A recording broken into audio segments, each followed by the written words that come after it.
Hello, this is Debra Baker with the CISO Guide to Cyber Resilience podcast. Hello, everyone, and welcome to another episode of CISO Guide to Cyber Resilience. I'm Debra Baker, and with me today, as always, is my amazing co-host, Isabella Otero. Isabella, how are you today?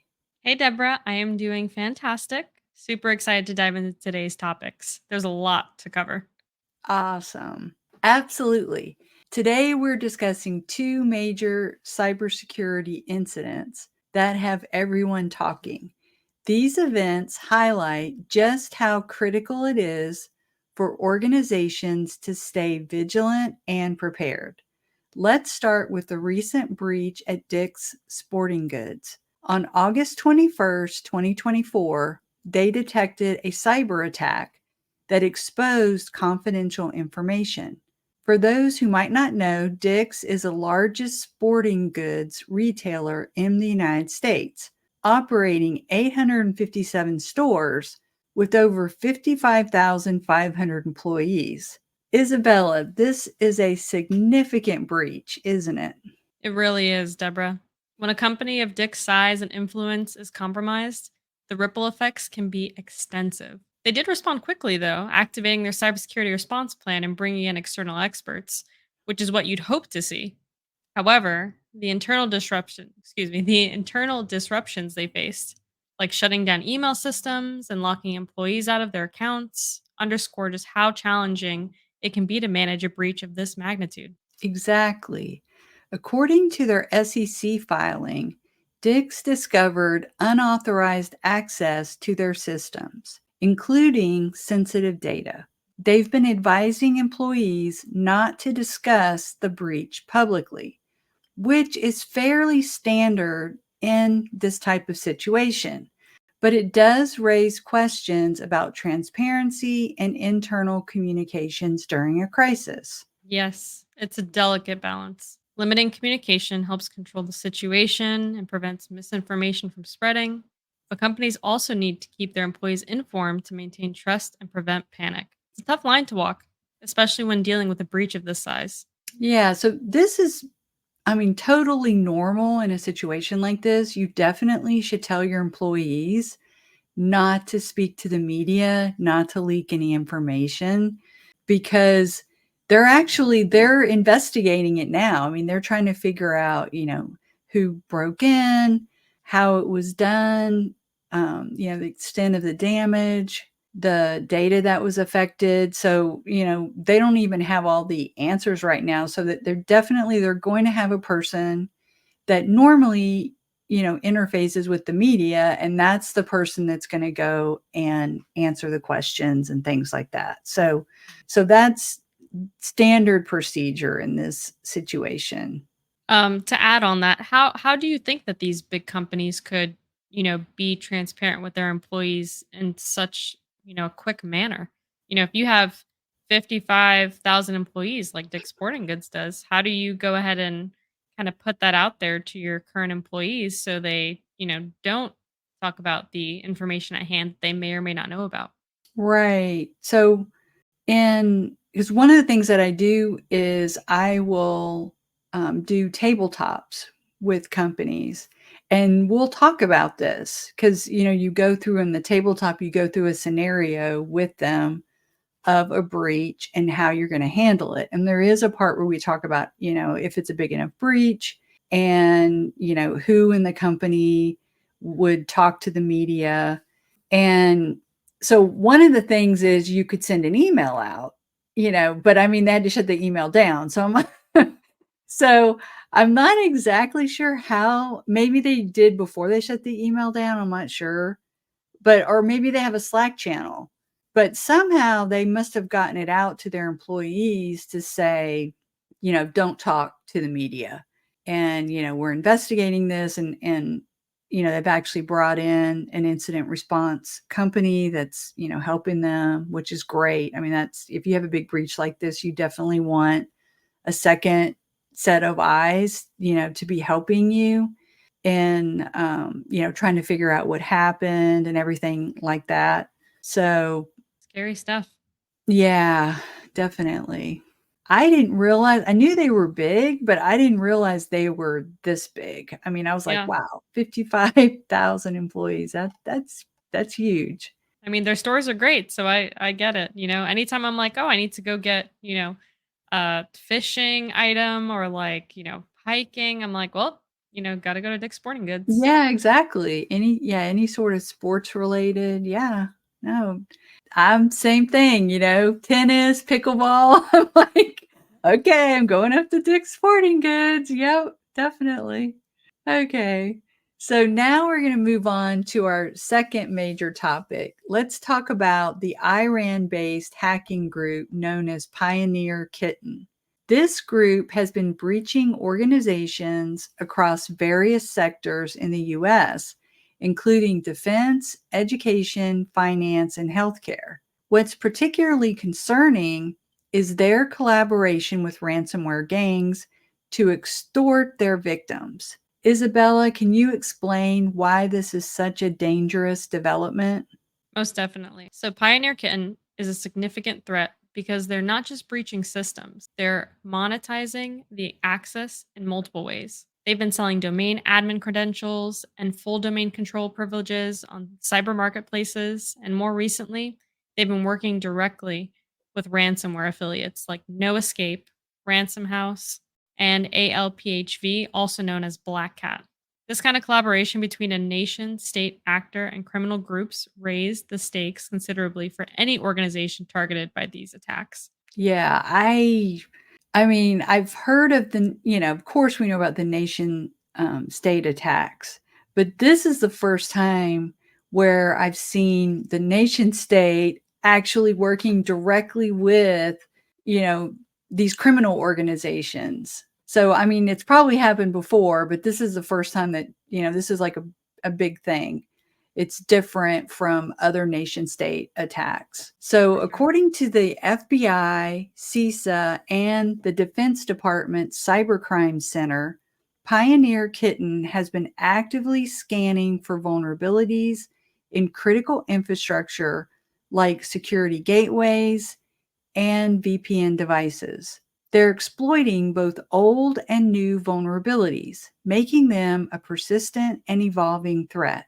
How can organizations defend against such sophisticated attacks? Defense against groups like Pioneer Kitten requires a multifaceted approach. Organizations need to be vigilant about patching vulnerabilities and regularly updating their system. Continuous monitoring for suspicious activity, especially around critical infrastructure, is essential. Additionally, adopting a zero trust architecture can help limit the impact of a breach by ensuring that even if attackers gain access, they can't easily move laterally within the network. Which kind of brings us back to our a few episodes back, keeping yourself updated with the CrowdStrike incident. So, things like this that happen, they're saying, hey, you got to keep everything updated. But the recent incident with CrowdStrike, they did an update and everything went down. So, Yeah. I'm like, yeah, so it's a balance. You definitely want to keep things updated, but also to have a delay on those updates. Like, I think a 24-hour delay is fine because, even if something comes out, even a 0 day, I mean, it takes a while, even for the hackers to catch up. And the big thing is once they've actually created one of these little hacking kits, and I mean, and even for the hackers, it takes a while, for that to happen. So I think a 24-hour delay is probably the safest. But what this really makes me think about is just getting back to the basics. You need to be vulnerability scanning. You need to be patching. You should be patching your critical vulnerabilities within 30 days.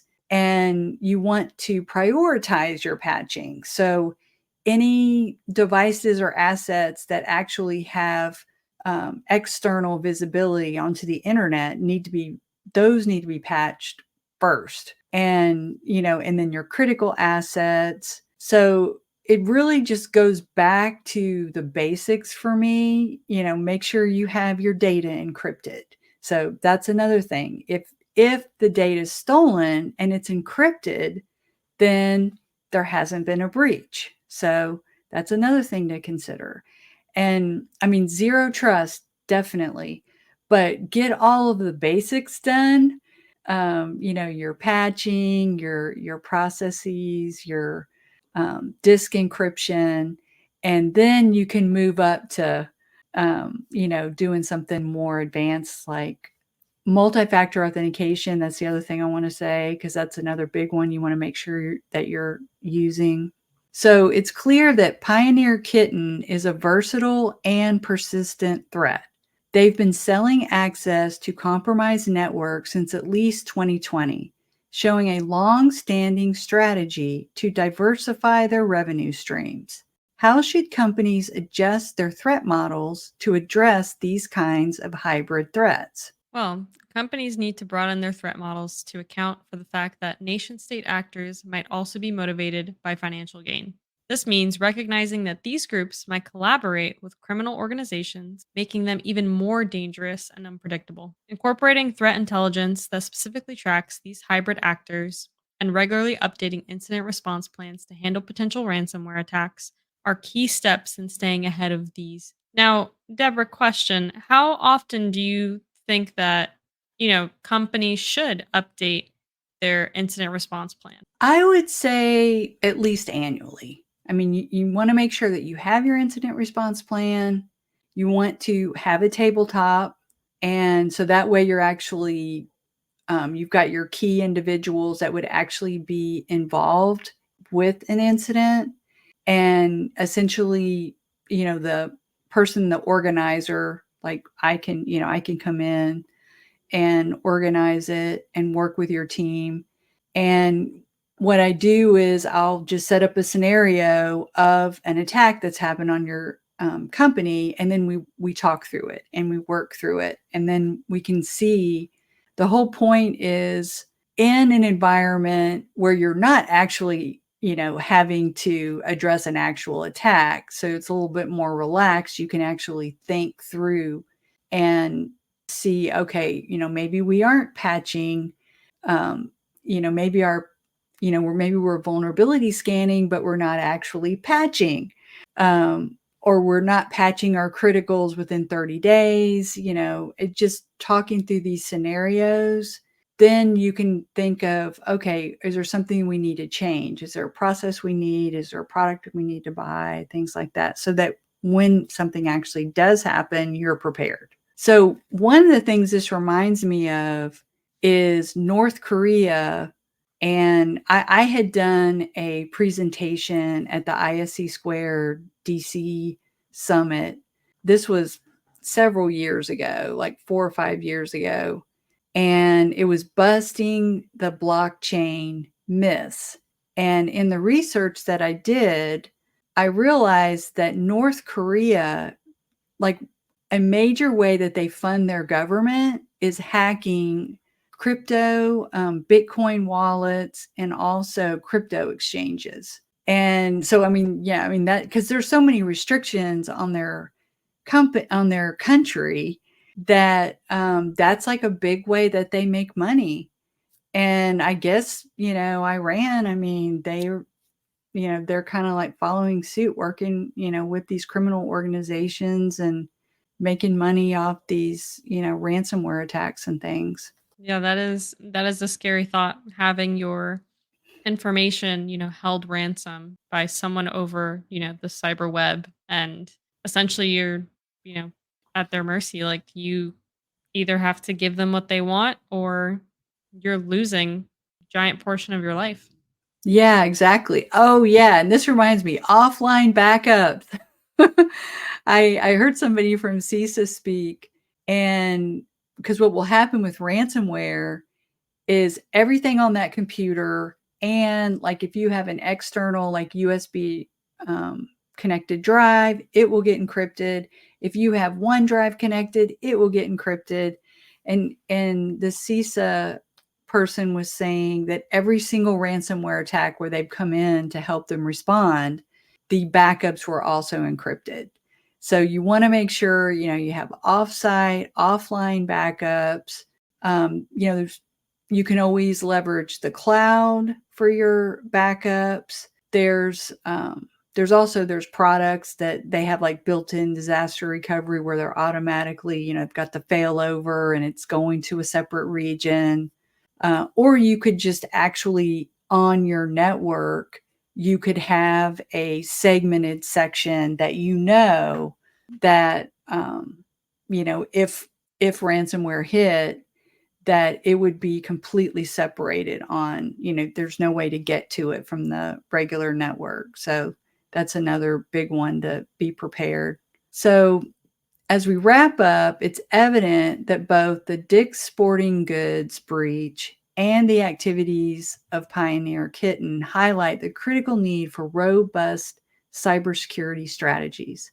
Whether you're dealing with a direct data breach or facing threats from sophisticated groups like Pioneer Kitten, being prepared and staying informed is essential.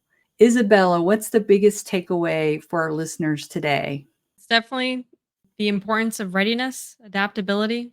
Cyber threats are evolving, and so must our defenses. Companies need to invest in proactive measures like patch management, continuous monitoring, and employee training, while also ensuring they have a well practiced incident. The quicker you can respond to a threat, the less damage it can do. Thank you, Isabella, for sharing your insights. As always, it's been a great discussion today, and I'm sure our listeners have learned a lot.